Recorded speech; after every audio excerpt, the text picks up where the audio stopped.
शरणं हरिः शरणं हरिः शरणं हरिः शरणं। राम राम। साप्ताहिक सत्संग के लिए हमारे चैनल को जरूर सब्सक्राइब करें।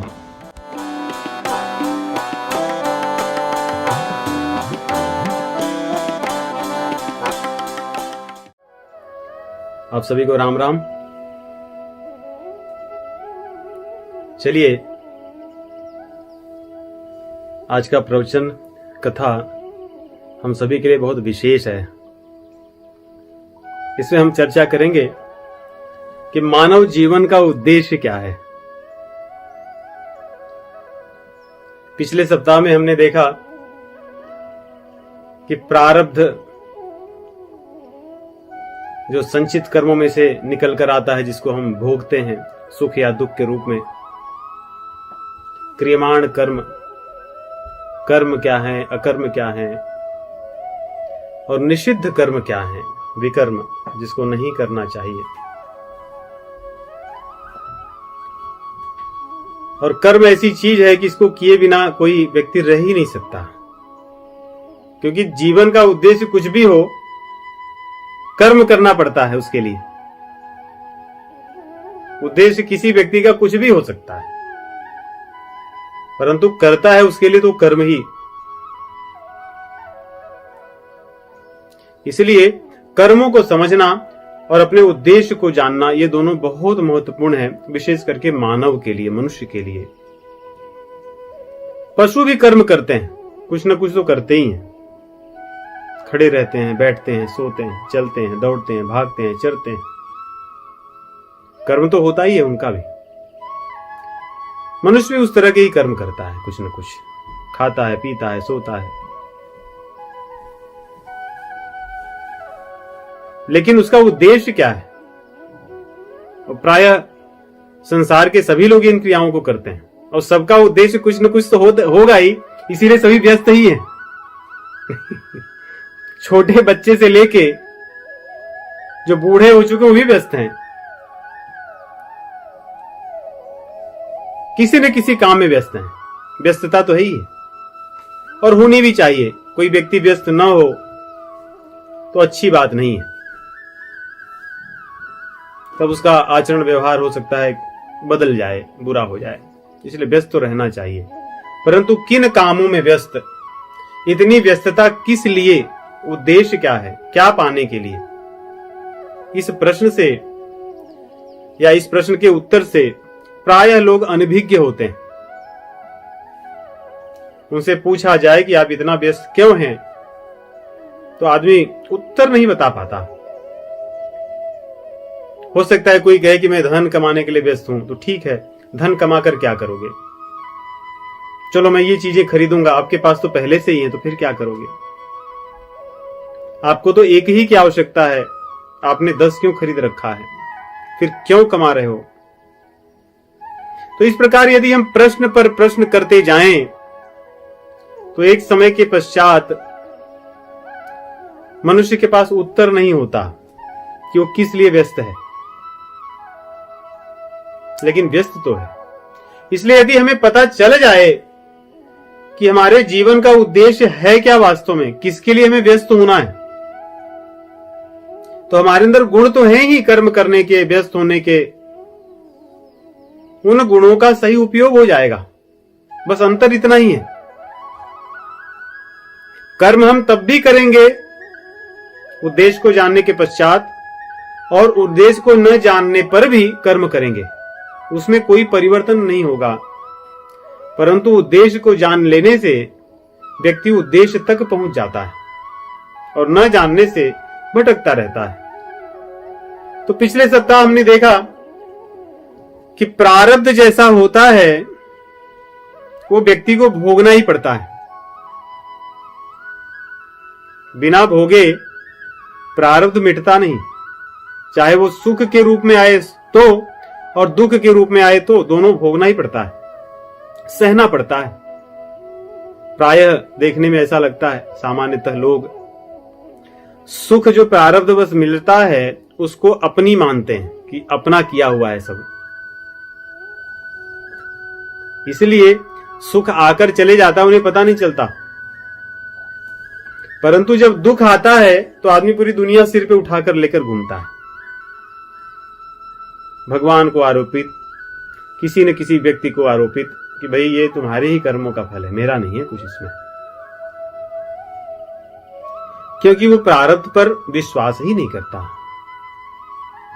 विश्वास करो या न करो, होती तो हैं चीजें। तो प्रारब्ध के कारण हमें चीजें सुख या दुख भोगनी पड़ती, तो फिर कर्म क्यों करें? यदि हमारे प्रारब्ध में लिखा ही है कि भाई तुम्हें धन मिलना है, फिर कर्म क्यों करूंगा? मैं बैठे रहूंगा, धन मिलेगा। मेरे प्रारब्ध में यदि लिखा हुआ है कि आपको सुख भोगना है तो सुख भोगूंगा मैं, फिर मैं कर्म क्यों करूं? ये भी प्रश्न उठता है, नहीं? ये स्वाभाविक प्रश्न है। और हमारे शास्त्र दोनों की चर्चा करते हैं, कहते हैं कि प्रारब्ध से अधिक तुम्हें कुछ मिल ही नहीं सकता, और फिर ये भी कहते हैं कि भाई शांति से मत बैठो, काम करो। कर्मण्येवाधिकारस्ते मा फलेषु कदाचन मां कर्म फल हेतुर्भुर माते संगोस्व अकर्मणि। कहते हैं भैया शांति से मत बैठ, काम कर, कर्म कर। तो ये दोनों बातें यदि सुनने को देखें, समझने जाएं, तो एक दूसरे का विरोधाभास लगता है कि एक तरह तो आप कह रहे हैं कि प्रारब्ध में जो है वही मिलना है, और दूसरी तरफ आप कह रहे हैं भाई कर्म करोगे तभी ही सब चीजें मिलेंगी, नहीं तो कुछ नहीं मिलने वाला।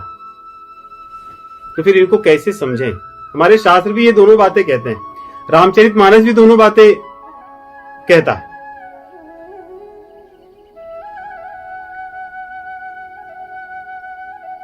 कौन काहू न को सुख दुख कर दाता, निज कृत कर्म भोग सब भ्राता। कोई किसी के सुख या दुख का कारण नहीं होता, अपने ही कर्मों के जो फल होते हैं वो सुख या दुख के रूप में जीव पाता है। ये रामचरितमानस कहती है। भैया लक्ष्मण और निषाद राज के बीच में जब संवाद होता है तो ये चर्चा निकल कर आती है। दूसरी तरफ ये भी चर्चा है अयोध्या कांड में, कर्म प्रधान विश्व करी राखा, कर्म प्रधान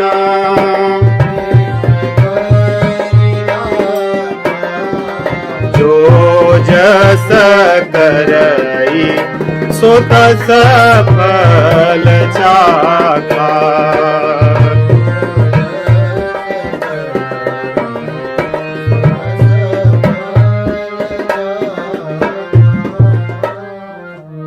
कर्म प्रधान विश्व करी राखा, जो जस करई सो तस फल चाखा। कि कर्म नहीं करोगे तो कुछ नहीं मिलने वाला है, फिर आदमी क्या समझे? और हैं तो बातें दोनों सही, दोनों शास्त्रों में कही गई, यही हम समझेंगे। इसी को हमारे मनीषियों ने विवेचना की कि भाई प्रारब्ध बड़ा है या आपका कर्म या पौरुषता, आपका पुरुषार्थ बड़ा है या आपका प्रारब्ध बड़ा है? कौन बड़ा है? जब भाग्य सब कुछ कर लेगा प्रारब्ध, तो फिर पुरुषार्थ क्या करेगा? इसीलिए हमारे मनीषियों ने 4 पुरुषार्थों की चर्चा की, या पुरुषार्थ 4 हैं। धर्म, अर्थ, काम और मोक्ष, ये 4 हमारे पुरुषार्थ हैं। प्रारब्धवश तो चीजें हमें मिलनी ही हैं, परंतु जब हम उनको करेंगे नहीं तो नहीं मिलना है। जैसे कर्म तो बहुत से लोग करते हैं, फल सभी को वही थोड़े ही मिलता है। इसीलिए भगवान ने कहा है कि कर्मण्येवाधिकारस्ते मा फलेषु कदाचन। कर्म तो करो, तुम्हें करना ही होगा, लेकिन फल मिलेगा या नहीं मिलेगा ये नहीं कह सकते आप, क्योंकि वहां प्रारब्ध है। इसलिए कर्म कीजिए आप। इसलिए पुरुषार्थ आवश्यक है, लेकिन पुरुषार्थ भी किस लिए? उसी प्रकार जैसे आपको प्रारब्ध सुख मिले, उस सुख को लेकर आप अहंकारी बन जाइए, दूसरों को प्रताड़ित कीजिए, दूसरों का अपमान कीजिए, या उस सुख को लेकर के आप दूसरों को सुख बांटिए, आपके हाथ में है। तो यहां पर पुरुषार्थ आता है। प्रारब्ध बस आपको वस्तुएं तो मिली हैं, परंतु आपके पुरुषार्थ पर निर्भर करेगा कि उन वस्तुओं को आप क्या कर सकते हैं। प्रारब्धवश आपके सामने बुरी परिस्थितियां प्रकट हो सकती हैं, लेकिन उन बुरी परिस्थितियों में आपकी प्रतिक्रिया क्या होगी, यह आपका पुरुषार्थ है, यह आपके हाथ में है। इनको हम देखेंगे। तो देखिए, 4 पुरुषार्थ हैं, धर्म, अर्थ, काम, मोक्ष। तो इसमें हम अधिकतर समझते हैं चीजें क्या होती हैं। यदि धर्म को देखें, धर्म अपने आप में ही विशाल है। अलग अलग व्यक्ति धर्म को अलग अलग मानता है, लेकिन मान्यता है धर्म। हमारे वैदिक परंपरा में सामान्य ढंग से धर्म को समझें तो धर्म वो है जो 4 चीजों पर टिका है: सत्य, तप, शौच और दया या अहिंसा। अहिंसा पे ये 4 चीजें हैं जिस पर धर्म टिका है। और धर्म ही व्यक्ति को अच्छा या बुरा बनाता है। तो धर्म क्या है? जप है, तप है, साधन है, सेवा है, परोपकार है, अपने कर्तव्यों का सही निर्वहन करना है। हम इसकी अभी ऐसे ही समझेंगे कि धर्म क्या है। तीर्थ में जाना, दान देना, व्रत करना, ये सब धर्म में आते हैं। सत्य का मार्ग अपनाना, जीवों पर दया करना, शुद्धता स्वच्छता से रहना और तप करना, कष्ट को सहना, यह धर्म है। उसके बाद आता है अर्थ। ये तो सभी समझते हैं। हर व्यक्ति के लिए अर्थ हो सकता है अलग अलग प्रकार का हो, लेकिन समझता तो है वो अर्थ, अर्थात धन। अलग अलग समय में धन अलग अलग तरह से होता है। प्राचीन काल में धन मणियों के रूप में, हीरा इत्यादि रत्नों के रूप में हुआ करता था, स्वर्ण और चांदी के रूप में हुआ करता था। वो परिवर्तित होता है। धन पशुओं के रूप में भी होता है। सिर्फ पहले जिनके पास अधिक घोड़े होते थे, हाथियां होते थे, गायें होती थी, वो धनी होते थे, बहुत धनवान होते थे, क्योंकि वो धन है। उसी प्रकार जमीन है, वो भी एक धन है। विविध प्रकार के भोग ऐश्वर्य के सामान, ये धन है। ये सब भाषा हम समझते हैं। तो हमारा उद्देश्य क्या है? धर्म है, धन है, हमें नहीं पता, लेकिन जानते हैं हम है। तो इस प्रकार कुछ व्यक्ति के लिए या किसी व्यक्ति के लिए कुछ धन है, किसी लिए कुछ और धन है। और आजकल तो धन लोगों के लिए रुपए हैं, डॉलर्स हैं, उससे भी आगे विविध प्रकार की आजकल करेंसीज हैं और स्टॉक वगैरह भी लोगों के धन है आजकल के जमाने में। तो लोग इसके लिए प्रयास करते रहते हैं कि मैं धन को अर्जित करूं। इसके लिए कोई प्रकार की शिक्षा की आवश्यकता नहीं होती, लेकिन व्यक्ति को पता होता है और पुरुषार्थ करता है। अगर आप देखें तो 4 पुरुषार्थ हैं, इसमें लोगों को पता है, लोग जानते हैं, करते हैं। धन के लिए तो कोई बताने की आवश्यकता नहीं। और उसके बाद जो सबसे बड़ा, किसी प्रकार के प्रशिक्षण की आवश्यकता नहीं है, वो है काम। काम अर्थात सुख को चाहना, इच्छाओं को पूरा करना, अपने अनुरूप चीजों को पाने की चेष्टा करना, ये काम। इसके कई प्रकार हैं। हर व्यक्ति को अलग अलग के काम की आवश्यकता होती है। इसके साधन हमारी इंद्रियां हैं, और हर इंद्रियों की अपनी सीमा है कि वो क्या आपको कामनाएं आपकी कैसी पूरी कर सकते हैं। स्पर्श की कामना जो त्वचा के द्वारा होती है, व्यक्ति स्पर्श भी कई प्रकार का होता नहीं। कभी किसी को प्रेम से स्पर्श करो, से माथे पर हाथ रखो प्रेम से, उसके स्वास्थ्य के बारे में पूछिए कि कैसे हैं आप, आपका स्वास्थ्य कैसा है। कोई व्यक्ति बीमार हो, अलग प्रकार का सुख व्यक्ति को अनुभव होता है, स्नेह का स्नेह की अनुभूति होती है केवल स्पर्श से। और कुछ स्पर्श कर्कश भी हो सकता है, आप किसी को पकड़ लो, उसके चिकोटी काट लो, उसके हाथ मरोड़ दो या उसको जोर से पकड़ लो, स्पर्श ही है। तो इस प्रकार इंद्रियों से भी जीव को अच्छे या बुरे की अनुभूति होती है। उसी प्रकार रूप नेत्रों से जो देखा जाता है, ये भी विविध प्रकार के होते हैं और ये भी व्यक्ति को सुख या दुख देते हैं। कभी आप जीवन में कोई अच्छे दृश्य को देख लें तो सदैव आपके मन में प्रसन्नता रहती है। उस दृश्य को आप पाना चाहते हैं, उस परिस्थिति में आप जाना चाहते हैं, वो आपकी कामना होती है, वो आपकी इच्छा होती है। और कई बार कोई ऐसे कुत्सित दृश्य आप देख लें, कठोरता से भरे हुए, निर्दयता से भरे हुए भी दृश्य आप देख सकते हैं, जो आपके जीवन में सदैव आपको दुख देते रहेंगे, आपकी भावनाओं पर उनका प्रभाव होगा। तो आपके भीतर जो सुख और दुख का जो भाव उमड़ता है, ये रूप से भी होता है, स्पर्श से भी होता है और गंध से भी होती है। और हमें पता नहीं होता, लेकिन गंध के माध्यम से ज्ञान या स्मृति बहुत तीक्ष्ण होती है व्यक्ति की।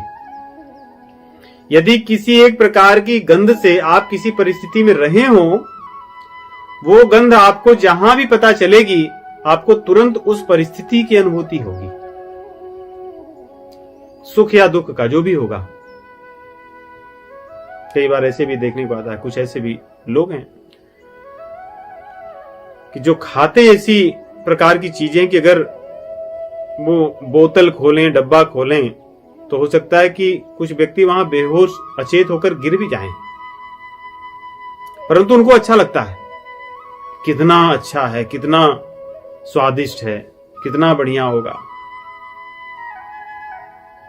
तो ये गंध के माध्यम से भी किसी को सुख और किसी को दुख मिलता है। उसी प्रकार श्रवण जो है, हमारे कान है, श्रवण इंद्रियां भी सुख या दुख की अनुभूति शब्दों के द्वारा देती है। जैसे स्पर्श से मिलता है त्वचा का, गंध से मिलता है नाक का, रूप से मिलता है नेत्रों का, वैसे ही शब्दों का श्रवण से, कानों से होता है। शब्द भी दो प्रकार के होते हैं, कोई व्यक्ति गीत या वाणी का हो या दूसरा वाद्यों का हो। नहीं, वाद्य भी होते हैं, कितने अच्छे लगते हैं, बांसुरी बजती रहे, देखिए कितनी मधुर लग रही है, इसमें कोई बोल नहीं रहा है, लेकिन ये वायु के घर्षण से निकली हुई वाणी कितना आनंद दे रही है। और इसी में कुछ ऐसे भी वाद्य हो सकते हैं जो जीवन में अलग प्रकार के भय उत्पन्न कर सकते हैं, हमारे मन में अशांति उत्पन्न कर सकते हैं। और व्यक्ति की वाणी भी ऐसी होती है, नहीं, कोई बोले, शब्द के रूप में हमारे कानों के माध्यम से हृदय में जाएं, हो सकता है कि हमें आनंद मिले, मन में शांति हो। नहीं, कभी आप मंत्रों का उच्चारण सुनिए, कितना अच्छा लगता है, कितना अच्छा लगता है, मन शांत हो जाता है। और कभी किसी व्यक्ति की कर्कश कटुवाणी को सुनिए, क्षण भर में मन अशांत हो जाता है। तो शब्दों से भी हमें उसी प्रकार रस जिह्वा के द्वारा, ये भी हमें सुख या दुख, हमारी कामनाओं की पूर्ति करता है। 6 प्रकार के रस लेने के लिए जिह्वा दौड़ती है, कटु, अम्ल, लवण, तिक्त, कसाय और मधुर। किसी के माध्यम से सुख और किसी के माध्यम से दुख मिलता है। तो ये 5 तो हमारी इंद्रियां हैं जो कामनाओं की पूर्ति करती हैं, इससे सब व्यक्ति जानते हैं। इसके अलावा भी जीव अपनी कामनाओं में मान को पाना चाहता है कि हमारे शरीर को सुख मिले, मान मिले, जहां जाएं उसकी सेवा हो, शरीर से लेकर के, शरीर से संबंधित। ये भी कामनाओं के अंतर्गत आते हैं। और बड़ाई की आकांक्षा इच्छा होती है, लोगों की कामना होती है, ये भी काम है। बड़ाई मिले मुझे, मेरा नाम हो, मेरी प्रशंसा हो, शरीर की हो, मतलब स्थूल शरीर की और सूक्ष्म शरीर की। हाँ, फला व्यक्ति बहुत अच्छे थे, मर गए फिर भी लेकिन बहुत महान थे, ये बड़ाई की। और आराम की इच्छा चाहता है जीव, कुछ न करना पड़े और मेरा काम चलता रहे, ये भी कामना के अंतर्गत है। इसकी भाषा हम सब समझते हैं और सभी इसलिए प्रयास करते हैं। ये जो मैंने 5 इंद्रियों के रस बताए, अधिकतर इन्हीं की पूर्ति के लिए जीव अपने सारे उद्देश्यों को लगाता रहता है। अच्छा भोजन मिल जाए, अच्छी चीज मेरी प्रशंसा करें लोग, सुख मिले, आराम मिले, मान हो, बड़ाई हो, इंद्रियों के अनुकूल परिस्थितियां मिलती रहें, सारे प्रयोजन इसीलिए हैं वास्तव में। सारे प्रयोजन, किसी को अच्छे लगे सो भी और बुरे लगे सो भी, प्रयोजन तो यही है, इसके अतिरिक्त और क्या है। तो कामनाओं की पूर्ति ये तीसरा पुरुषार्थ है और चौथा है मोक्ष। ये बड़ी बात है। ये मनुष्यों के, जो हमारे मनीषी हैं, उनके चिंतन में ये मोक्ष भी है, जो कि प्रायः नहीं देखने सुनने को मिलता। मोक्ष अर्थात क्या? धर्म से अलग। हां, धर्म से अलग। मोक्ष अर्थात भगवान से प्रेम हो जाए, जीवन मरण का जो चक्र है वो बंद हो जाए, पुनरागमन न हो, अंतःकरण की शुद्धि हो जाए, वही मोक्ष है। मोक्ष कई बार ऐसे लगता है कि मरने के पश्चात नहीं, उसके लक्षण या मोक्ष तो जीवित रहने पर ही प्राप्त हो जाता है। उसके बाद में तो बस वो पूरा हो जाता है, लेकिन प्राप्त तो अभी हो जाता है। हमारे आचरण व्यवहार से मोक्ष प्राप्त हो जाता है। शरीर छूटने के बाद तो एक औपचारिकता रह जाती है। तो इन बातों को तो हम सब समझते हैं, कोई ऐसा व्यक्ति नहीं जो नहीं समझता। लेकिन यदि इनके बीच संबंधों को आप देखें, धर्म, अर्थ, काम, मोक्ष, तो यदि अर्थ हमारे पास हो, धन हो, तो धन का उपयोग व्यक्ति अपनी कामनाओं की पूर्ति करने में करता है। अपने अनुकूल परिस्थितियों को, वस्तुओं को, व्यक्तियों को पाने के लिए इस अर्थ का प्रयोग करता है।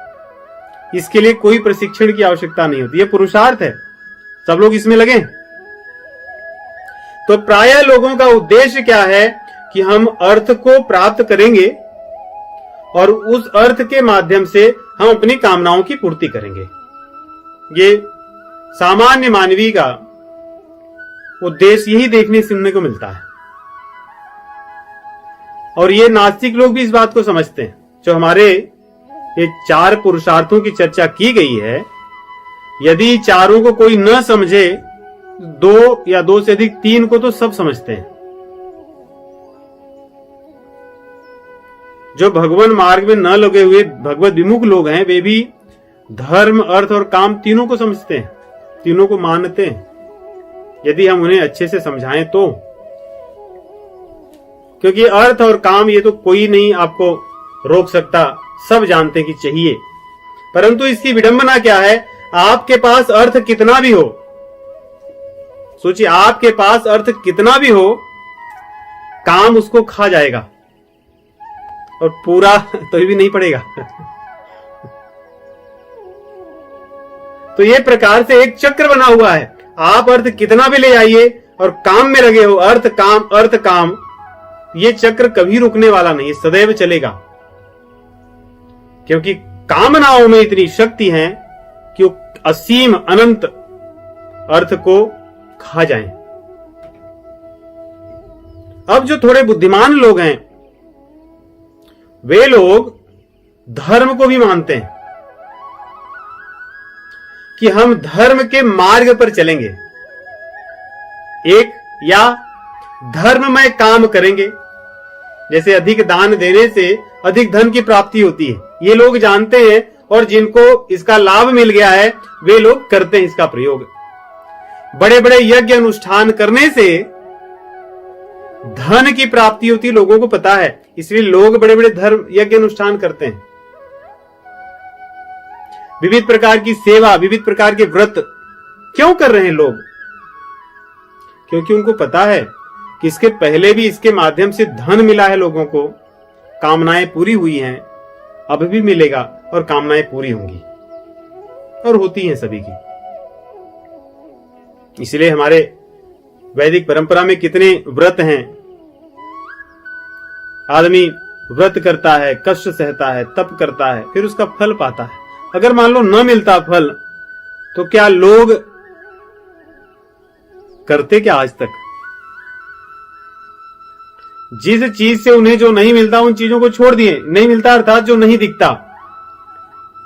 कोई आदमी को आप बहुत समझाओगे तब जाके कभी जप कीर्तन कर ले तो ठीक है, सत्संग कर ले तो ठीक है, क्योंकि उसका फल दिखता नहीं है, क्योंकि वह अदृष्ट है, इसलिए वो करने वाले कम लोग हैं। परंतु धर्म के मार्ग पर चलकर जीवन को जीने वाले बहुत से लोग हैं, क्योंकि उनको पता है कि धर्म के मार्ग पर चलने से धन मिलेगा, कामनाएं पूरी होंगी। अब सोचिए कोई व्यक्ति बहुत धर्म करता है, कष्ट सहता है, तप करता है। धर्म क्या? सत, तप, शौच, अहिंसा, दया, दान करना। वैसे तो मनु महाराज ने बहुत सुंदर 10 चीजों को धर्म का लक्षण बताया है, बहुत सुंदर है। धृति क्षमा दमस्तो दमस्तेयम, धृति क्षमा दमोस्तेयम, शौचमिंद्रिय निग्रह,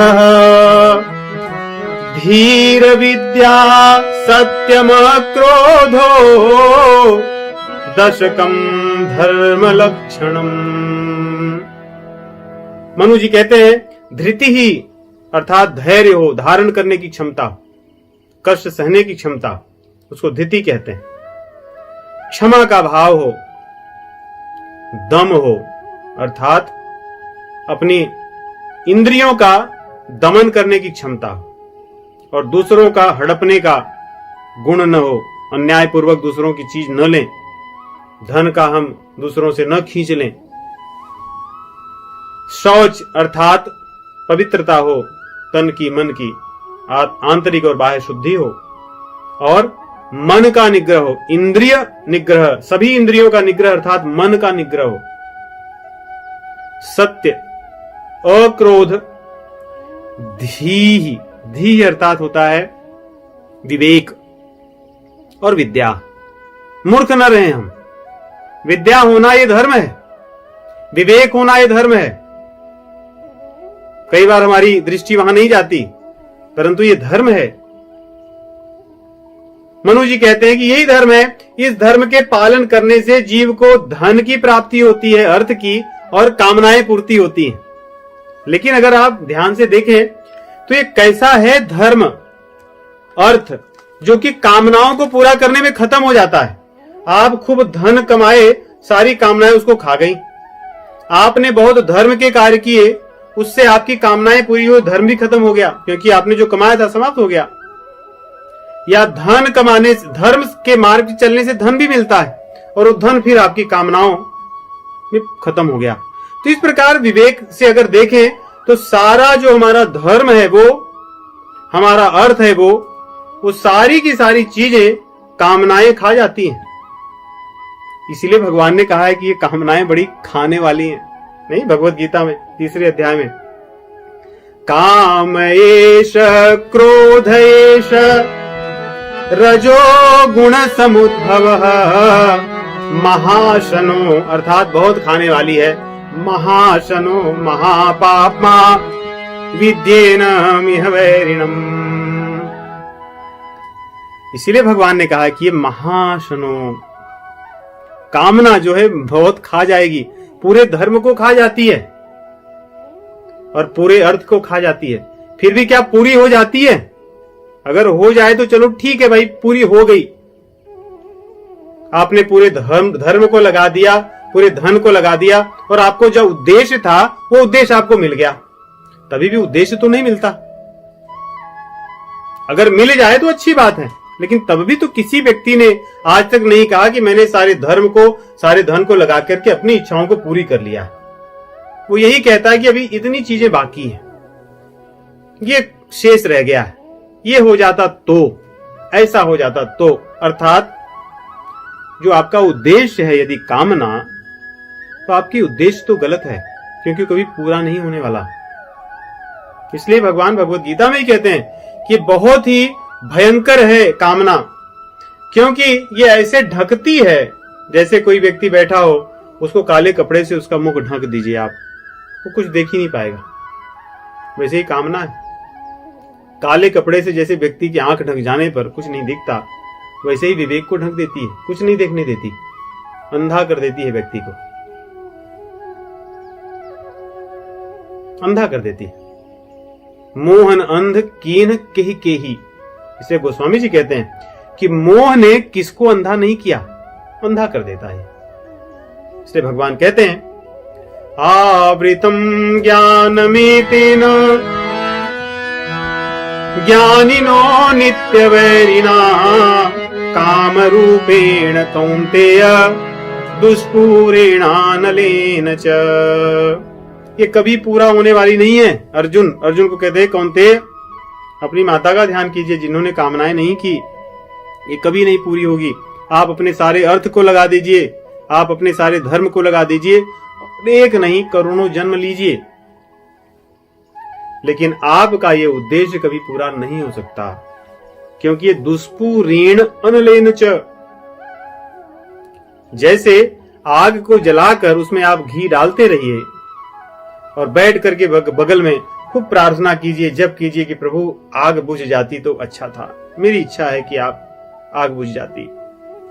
तो यहां पर यही पुरुषार्थ इसीलिए कहते हैं। भगवान क्या करेंगे? आपने आग जला रखी है, उसमें आप घी डालते जा रहे हैं और भगवान का बैठे प्रार्थना कर रहे हैं, जप कर रहे हैं, प्रभु आप ये मेरा कार्य, प्रभु आप ऐसा कर दीजिए। प्रभु जी क्या करेंगे? प्रभु जी नहीं करने वाले, क्योंकि कर ही नहीं सकते, करना तो आपको है। उस आग में घी डालना आपको बंद करना है। तो इस प्रकार देखें तो धर्म, अर्थ और काम, ये तीनों में बहुत मेल जोल है। इन सबका अंत कामनाओं तक ही होता है, यदि हम चाहें तो, और न चाहो तो नहीं होगा। कैसे?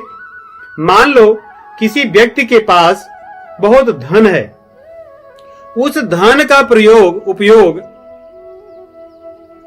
वो परोपकार में करे, अपनी कामनाओं की पूर्ति में न करे, तो उसको कौन रोकने वाला है?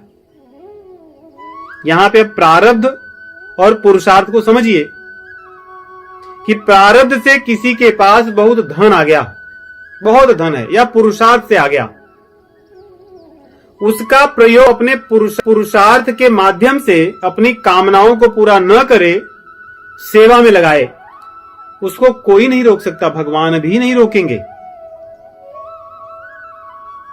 तो उसका धन एक तरफ से कामनाओं में न जाकर के उसकी अंतःकरण की शुद्धि करेगा और उसको मोक्ष की तरफ ले जाएगा। उसी प्रकार धर्म है। धर्म आप कीजिए, लेकिन धर्म का निस्वार्थ आचरण कीजिए, अपनी कामनाओं के लिए नहीं, अर्थ की प्राप्ति के लिए नहीं, अपने कर्तव्य के लिए। कर्तव्यम इति, मेरा कर्तव्य है इसलिए मैं करूंगा। इसलिए भगवान कहते हैं ना, आज हमने पढ़ा, कर्म नहीं भी संसिद्धिम आसिता जनकादय लोक संग्रह में वापी संपश्यन कर्तुम अर्हसि। कि आवश्यकता न हो फिर भी अपने कर्तव्य को, कर्म को कीजिए, लोक संग्रह के लिए, करने के लिए, मेरे को करना है। तो आपका जो कर्म होगा धर्ममय कर्म, वो आपको कर्म कामनाओं की तरफ नहीं ले जाएगा, वो आपके हृदय की शुद्धि करेगा,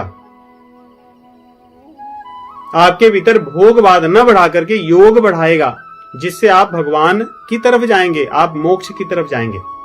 इस प्रकार हम देखें तो अपने अर्थ को भी और धर्म को भी हम अपने बल पर, पुरुषार्थ के बल पर या तो कामना पूरी कर सकते हैं या तो मोक्ष की तरफ जा सकते हैं। यही अंतर है प्रारब्ध में और पुरुषार्थ में। प्रारब्ध तो होगा ही होगा, लेकिन लगाम हमारे हाथ में है कि हमको जाना किधर है, कामनाओं की तरफ या किधर जाना है। लेकिन हमारे मनीषी कहते हैं कि भाई धर्म अर्थ काम ठीक है, लेकिन ये उद्देश्य नहीं हो सकता आपका, इसलिए आपका उद्देश्य मोक्ष होना चाहिए। 3 चीजें तो हम संसारियों को भी समझा सकते हैं और वो समझते भी हैं। हमारा जो ज्ञान है मनुष्यों का, ये सबके कल्याण का है। कोई न भी माने फिर भी हम उसको, कौन इस बात को ठुकरा सकता है कि हमारे पुरुषार्थ हैं काम और अर्थ, और थोड़ी सी जिसकी बुद्धि अच्छी हो, कौन इसको ठुकरा सकता है कि धर्ममय मार्ग पर चल के, संसार में भी देखिए आप धर्म के मार्ग पर चलकर जो धन कमाते हो उससे आपका भला होता है कि नहीं। जैसे मान लो किसी भी देश में आप रहें, वहां की सरकार के जो कर के नियम हो, टैक्स के नियम है, उसके अनुसार आप न चलें, मनमानी करें, तो आप ये नहीं कह सकते कि आपका जो धन कमाया हुआ है वो धर्म के आधार अधर्म का हो गया, क्योंकि आप उस देश का जो नियम है उसके विपरीत चल रहे हैं। तो धन आपको कष्ट ही देगा, किसी दिन आपको ले जाएंगे, वो धन आपको दुख ही देगा, कष्ट देना है। तो ये धर्म के मार्ग पर चल के धन का कमाना और अपनी कामनाओं की पूर्ति करना, ये तो सांसारी लोग भी मानेंगे, परंतु मोक्ष की बात होती है। जो हमारे मनीषियों ने कहा, मनुष्य का मुख्य उद्देश्य ये 3 चीज नहीं है, चौथा पुरुषार्थ है, और ये तीनों उसके सहायक हैं। हम समझेंगे कि तीनों उसके सहायक हैं। जैसे हमने देखा कि अर्थ का प्रयोग अपने लिए न करके कामनाओं के लिए परोपकार में करें तो मोक्ष की तरफ ले जाता है। धर्म का प्रयोग कामनाओं की पूर्ति के लिए, धन की प्राप्ति के लिए न करके मोक्ष के लिए, निस्वार्थ निष्काम कर्म के लिए करें तो मोक्ष की तरफ ले जाता है। उसी प्रकार कामनाओं का भी यदि शास्त्र के अनुसार उनका प्रयोग करें, जितनी आवश्यकता है बस उतना ही करें, तो कामनाएं भी मोक्ष की तरफ ले जाएंगी। जैसे हमारी कामना है कि हम बहुत खाएं, क्योंकि स्वयं को खाने की है, उसी कामना को आप परिवर्तित कर दीजिए कि हम दूसरों को खिलाएं। कामना तो वही है खाने की, परंतु दिशा बदल गई है। कामना है कि मुझे सुख प्राप्त हो, उस कामना को आप दूसरी तरफ ढकेल दीजिए कि मुझे नहीं, सबको मिले सुख, उसी से मैं सुखी होऊंगा। बस कामना तो आपको सुख की थी, वो सुख की कामना भी आपको मोक्ष की तरफ ले जाती है। तो हमारे मनीषी कहते हैं, मानव का मुख्य उद्देश्य धर्म अर्थ काम इतना ही नहीं है, इन तीनों का प्रयोग करके मुख्य उद्देश्य उसका मोक्ष को प्राप्त करना है। क्योंकि ये 2 तक ही लगे रहेंगे तो उसी तरह समझिए, जैसे किसी व्यक्ति को 4 महले की इमारत पर चढ़ना हो और वो उसमें सीढ़ी या लिफ्ट लगी हो बस 1 और 2 तक जाने की उसमें बैठ करके कितना भी बटन दबाएगा, कितना भी चढ़ेगा उतरेगा, वो घूम फिर करके उसी 1 और दूसरे महले तक ही जाएगा। वैसे ही अर्थ और काम को समझिए, आप इसी चक्कर में जो लगे हैं लोग, इसी 2 में आते जाते रहेंगे, यही आना जाना लगा रहेगा। और ये आदमी को बांध रखा है। अज्ञानियों को इसका पता ही नहीं है, संसारियों को इसका पता ही नहीं है, इसके बाद भी कोई बात है। इसलिए हमारे शास्त्र कहते हैं कि मोक्ष की तरफ हमारा ध्यान जाए। धर्म के मार्ग से अर्थ तो कमाए, परंतु उद्देश्य हमारा मोक्ष का हो। रामचरितमानस में भगवान श्री रामचंद्र जी कहते हैं, बड़े भाग मानुष तनु पावा, सुर दुर्लभ सब कंठनि गावा। बड़े भाग्य से मानुष तन मिलता है, बड़े भाग्य से मिलता है। इसका उद्देश्य क्या है? इसका उद्देश्य धर्म, अर्थ और काम नहीं। इसका उद्देश्य क्या है? साधन धाम मोक्ष कर द्वारा, पाइन जेहि परलोक समारा।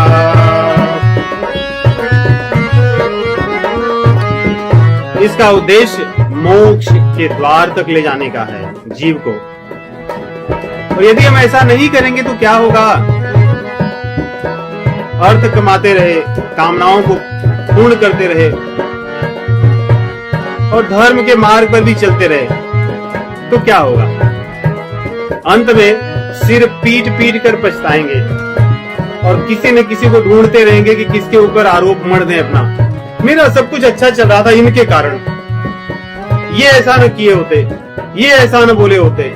यही भगवान कहते सो परत्र दुख पावई, सिर धुनि धुनि पछताहि।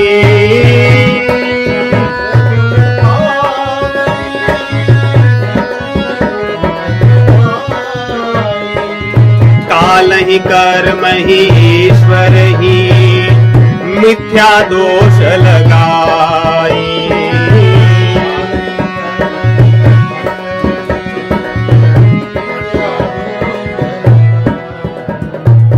भगवत वाणी है, भगवत गीता में भी यही बात कहते हैं भगवान श्री कृष्ण।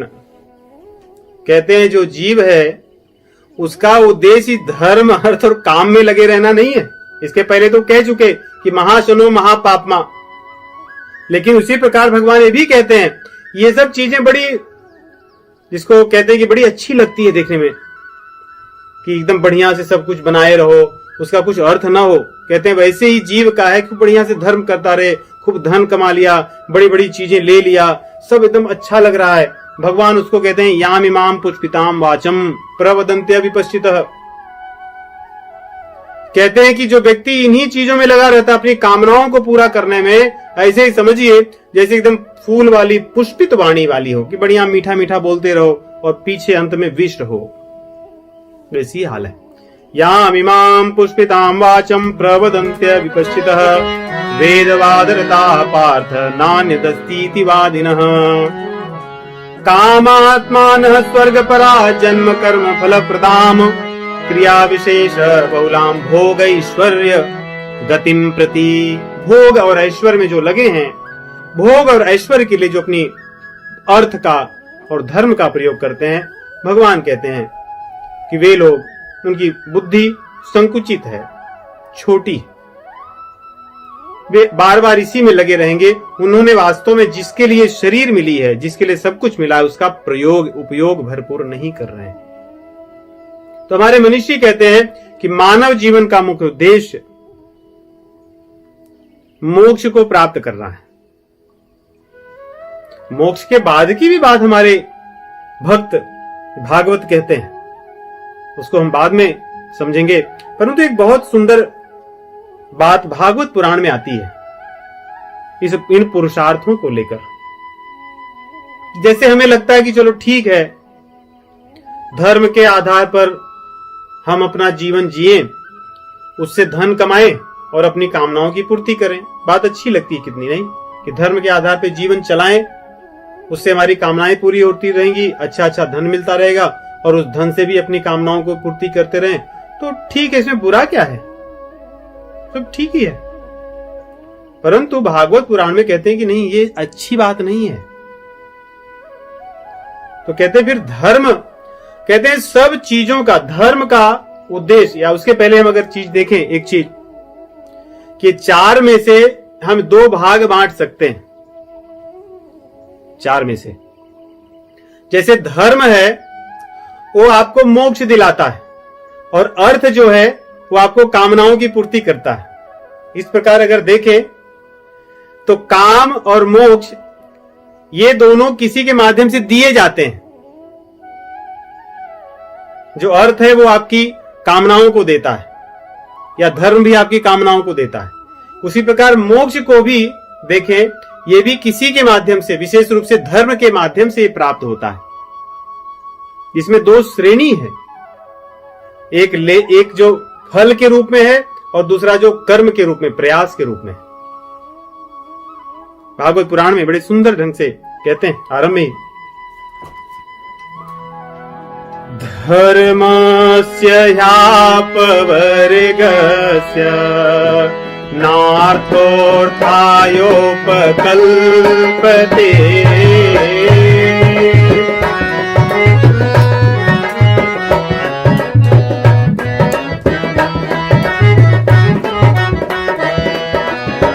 नार्थस्य धर्मैकान्तस्य कामो लाभाय हि स्मृतः।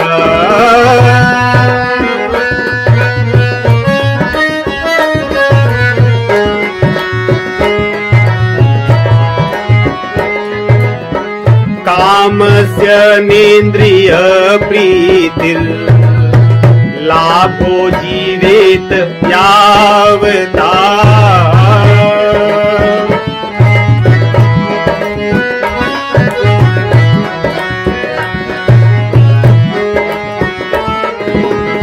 जीवस्य तत्त्वजिज्ञासा नार्थो यश्चेह कर्मभिः।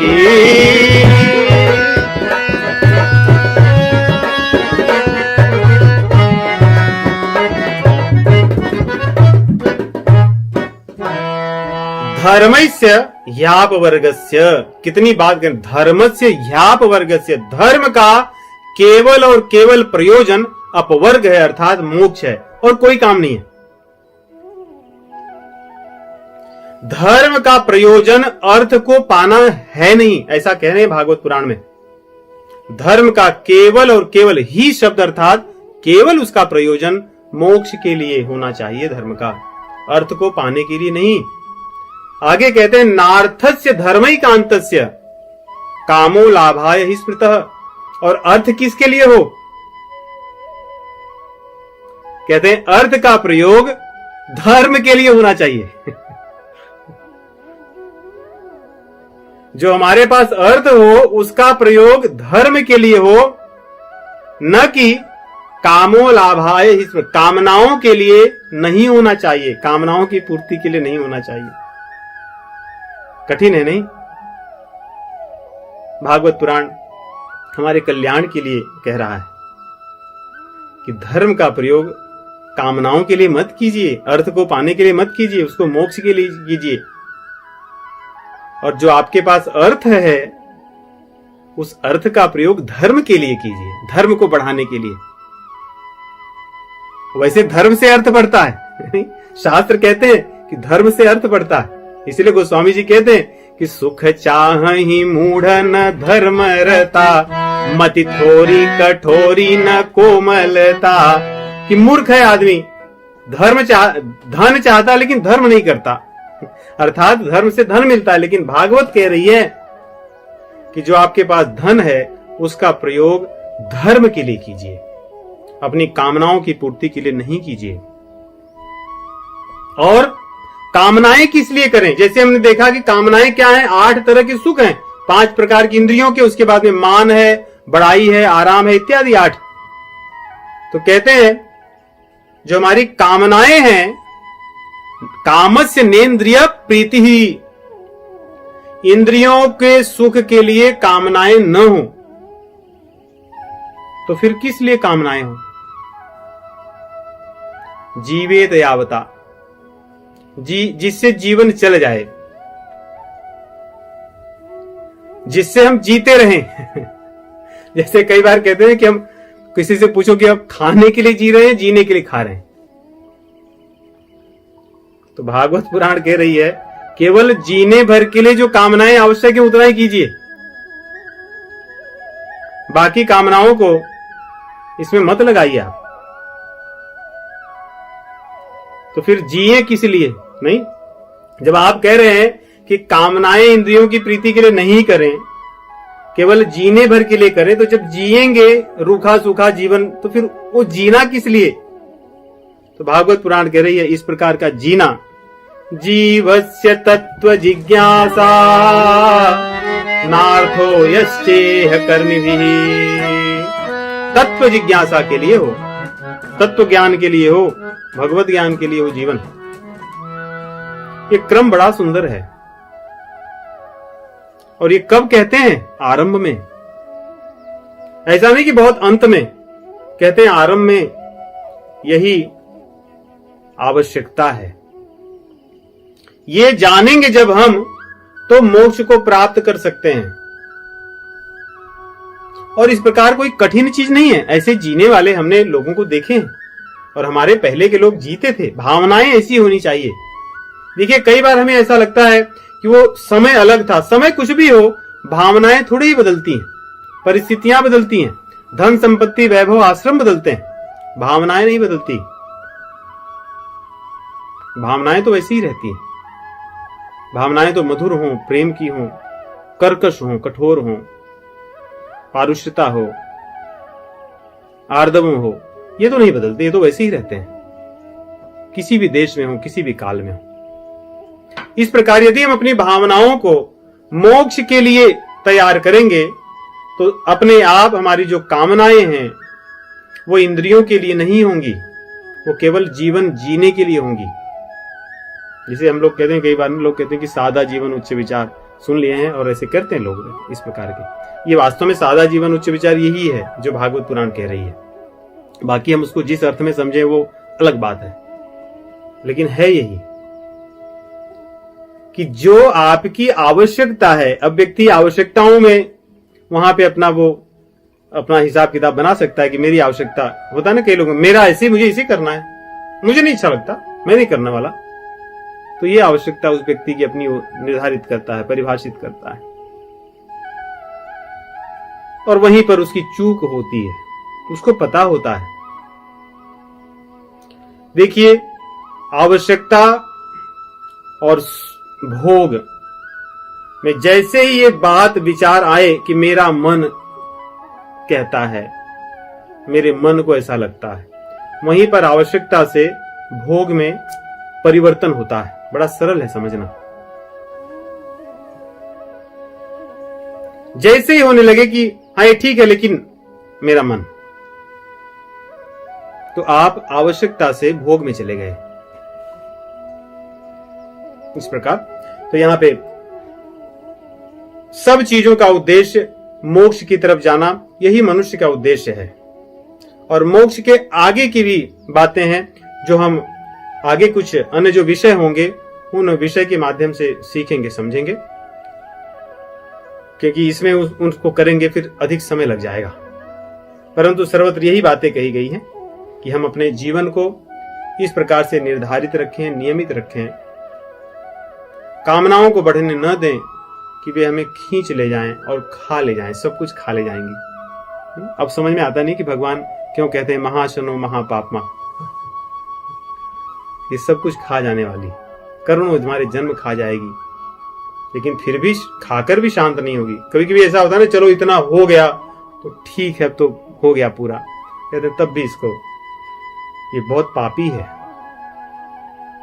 ये खत्म नहीं होने वाली है। इसलिए अपनी दृष्टि को कामनाओं से मोड़ करके धर्म की तरफ और वहां से मोक्ष की तरफ, जो भी हमारे अर्थ हैं, धर्म हैं और काम हैं, उनको हम मोक्ष की तरफ मोड़ें और मोक्ष के लिए साधन करें। ये सब साधन से होते हैं। एक रामचरितमानस का सुंदर प्रसंग है, वहां से विराम लेंगे हम।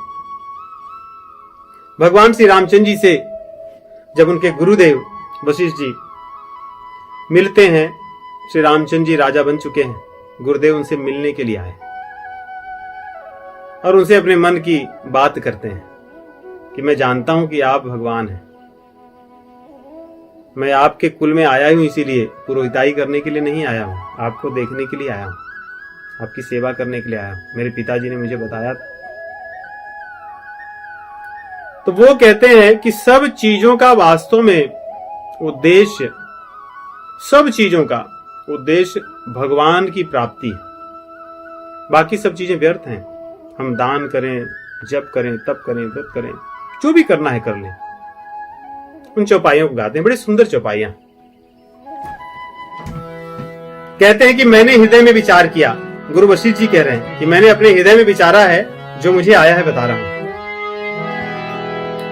तब मैं हृदय विचारा, जोग यज्ञ व्रत दान, जा कहूँ करिय सो पई हूँ, धर्म न यही समान। कहते हैं कि दान धर्म कोई कुछ भी क्यों न हो, जब तक आपको न पाए तो धर्म क्या है और वो कर्म क्या है। कोई प्रकार का व्रत कोई अर्थ नहीं रखता यदि आपको न पाए, आपको न देखें, आपको न चाहें। आगे कह रहे हैं, जप तप नियम योग निज धर्मा, श्रुति संभव नाना शुभ कर्म।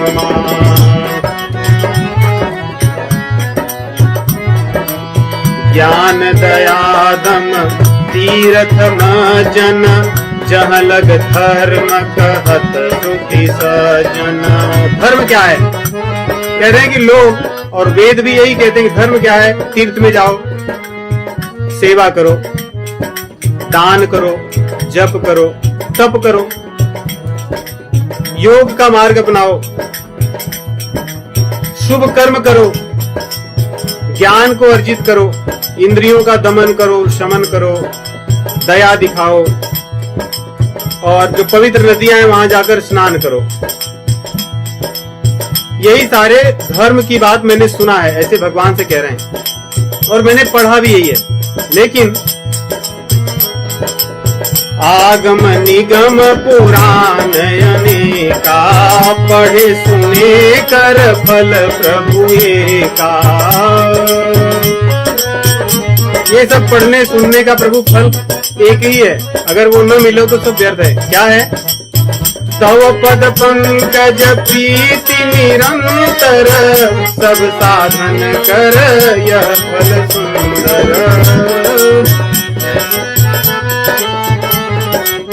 सब साधन कर यह फल सुंदर। सभी साधनों का, सभी धर्म का फल यही है, आपसे प्रेम हो, आपके चरणों में प्रेम हो। भगवान व्यासदेव भी यही बात कहते हैं। वो तो बड़े दया के भाव से, करुणा के भाव से कहते हैं। कहते हैं मैंने इतने पुराण लिखे, इतनी सारी चीजें लिखी मैंने, लेकिन लोग सुनते क्यों नहीं, समझते क्यों नहीं कि जो वो कर रहे हैं उससे उनका कुछ नहीं होना। वे जो धर्म कर रहे हैं उसको कामनाओं में न व्यर्थ करें, उसको भगवान को पाने के लिए लगाएं अपने धर्म को। कहते हैं ऊर्ध्व बाहुर्विरोम्येष, न च कश्चित् शृणोति माम्। मैं अपने दोनों भुजाओं को उठाकर कह रहा हूं, व्यासदेव जी कह रहे हैं, लेकिन मेरी बात को लोग सुन क्यों नहीं रहे? और मैं प्रतिज्ञा पूर्वक कह रहा हूं। क्या कह रहा हूं? धर्मादर्थस्य कामश्च, सधर्मः किम न सेव्यते। कहते हैं धर्म के माध्यम से अर्थ काम प्राप्त करके भगवान को प्राप्त करें, इसका सेवन क्यों नहीं कर रहे हैं? इसी तरफ दृष्टि क्यों नहीं जाती है? तो इस प्रकार मानव जीवन का उद्देश्य, जो हमारे मनीषी कहते हैं, जो हमारी श्रुतियां कहती हैं, हमारे शास्त्र कहते हैं, केवल एक ही है, मोक्ष को प्राप्त करना। अपने 4 पुरुषार्थों के साथ धर्म, अर्थ, काम और अंत में मोक्ष। भाग्य कुछ भी हो, ये 4 चीजें आपको करनी है। अब इसमें भी एक चीज विशेष कि अगर देखें तो अर्थ और काम ये प्रारब्ध पर अधिक निर्भर करता है। नहीं, मेहनत कोई कितनी भी करे सबको वही अर्थ मिलेगा ये आवश्यक नहीं है। सबकी कामनाएं वो करने से पूरी हो जाए ये भी आवश्यक नहीं, कुछ हो सकती है कुछ नहीं, प्रारब्ध के अनुसार प्रयास करने पे। इसलिए यहां पर हम ये नहीं कह सकते कि अपने पुरुषार्थ के बल पे मैं एक कामनाओं और अर्थ को प्राप्त कर ही लूंगा, ऐसा नहीं होता है कुछ अंश तक, परंतु वहां पे प्रारब्ध भी अपना भाग निर्वहन करता है, निभाता है। परंतु धर्म और मोक्ष में कौन सी प्रारब्ध की बात है, ये तो हम पर निर्भर करता है, ये पुरुषार्थ की बात है। इसमें प्रारब्ध बहुत गौण होता है, अगर हो भी तो। कोई प्रारब्ध किसी को धर्म करने से, प्रारब्ध किसी को मोक्ष के मार्ग पे चलने से नहीं रोक सकता। यदि जीव चाहे तो कर सकता है। तो इस प्रकार जैसे हमने आरंभ किया था, प्रारब्ध और पुरुषार्थ, तो मोक्ष और धर्म ये पुरुषार्थ है, ये हमारे हाथ में, ये प्रारब्ध पर निर्भर करता है। ऐसा मान करके हम मोक्ष और धर्म से वंचित न रहें, अपने मानव जीवन के उद्देश्य को अवश्य प्राप्त करें। आप सभी को राम राम।